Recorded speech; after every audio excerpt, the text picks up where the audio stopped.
faly tafaradalana aminao indray amin'izao takariva ny sabotsy izao tompoko lahy sy tompoko vavy manatitra ny araba ary asaina avy hatrany ianao hanaraka ny vaovao hatramin'ny farany. Ny tontolo vaovao mahakasika indrindra mofo ny colonel Charles sy ny fitsaboana azy no entintsika nokafana an'izao fampahalalam-baovao izao nivoaka androany tokoa moa tao anatin'ny tranokala iray ny ampamoaka fahatelo izay nataony lieutenant colonel Charles Andrenasoavany. Isan'ny nambarany tamin'izany moa mikasika ny fitsaboana azy any La Réunion ary ny antsony ireo tsara sitrapo mba hanampy azy ao anatin'izay fitsaboana izay ndeha ary hoarantsika ny andinindiny miaraka amin'ny vola ravoavy.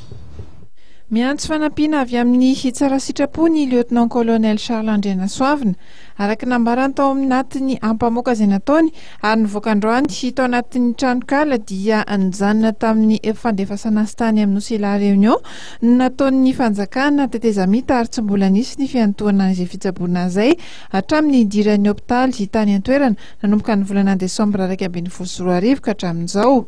Araka nambaran'ny lieutenant colonel Charles ihany dia vola amina miliara ariary no efa lany tamin'ny fitsaboana azy ary ny fianakaviana sy ny namany no niantoka ny lalana rehetra nandritra ny 20 volana izay nahatongavany tatsy amin'ny nosy ravavy. Nambarany ihany koa fa nataon'ny olona ao anatin'ny olona ny fitondrana antson'izay izy ary anisan'ny anerena azy ny tokony anaovana fiekena fa tsy marina ny ampamoaka izay nataony mikasika ny raharaha 7 sy ny manodidina azy izay efa navoakany. Misy ihany koa ihany ny lieutenant colonel Charles Andrenasoavana ny fanambazana vola azy amin'ny fanaovana izany fiekena izany no lavina nefa izay araka ny fanazavana omeny ary nampiny fa dia izay no antony nanaovan'ny fitarainana tamin'ny fikambanana iraisam-pirenena ampiaro ny zon'olombelona dia ny Amnesty International tamin'ny volana novambra iny.